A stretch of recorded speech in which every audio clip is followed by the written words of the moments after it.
नमस्कार मित्रांनो, बाळूमामा भक्त या यूट्यूब चॅनलमध्ये आपले स्वागत आहे. बाळूमामाच्या नावानं चांग भलं. आपल्या कथेचे नाव आहे भीमा नावाचा कुत्रा, त्याची एकादशी आणि मामांचे त्याच्यावरील प्रेम. इसवी सन 1954 ते 1962 या दरम्यान हा कथाभाग आहे. भीमा नावाचा एक पांढरा शुभ्र आणि केसाळ कुत्रा मामांच्या तळावर होता. तो सात्विक असल्यामुळे बाळूमामाचे त्याच्यावर फार प्रेम होते. तो एकादशीस फक्त दूधच पित असे.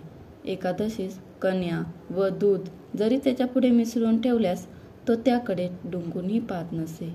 म्हणजेच एकादशीस दुधाव्यतिरिक्त तो काहीही घेत नसे. एक मूक जनावर असूनही तो एकादशी व्रत करीत असे, ही नवलाईची बाब होती. इतर वेळी त्याचा आहार अत्यंत शुद्ध स्वरूपाचा होता. या भीमाला त्याच्या अखेरच्या काळात जटासारखा केसाळ भाग निर्माण झाला होता. जणू तो एक सिद्धयोगीच होता.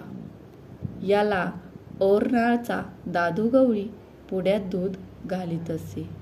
एकदा नजरचुकीने दादूचा पाय भीमावर पडला आणि तो त्याला चावला. तेव्हा दादूला त्याचा फार राग आला होता, पण त्याची चूक असल्याने तो गप्प राहिला. परंतु पुढील काळात ऐनकेन कारणाने भीमाला अद्दल घालावी, असा मार द्यायचा असा निश्चय त्याने केला. दादूच्या मनातील कुहेतू जाणून बाळूमामा त्याला म्हणाले, दाद्या, भीमाला मारू नकोस बरं, त्याची काय पण चूक नाही. मनात राग धरून उगाच मारशील बघ त्याला. त्यानंतर पुन्हा एकदा असाच काही प्रसंग घडला. तेव्हाही मामाने दादूला असेच सांगितले. तथापि दादूने आपला निश्चय सोडलेला नव्हता.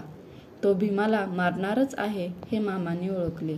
यावेळी मात्र मामा दादूच्या स्वप्नात गेले आणि त्याला म्हणाले, तो कुत्रा अवतारी आहे.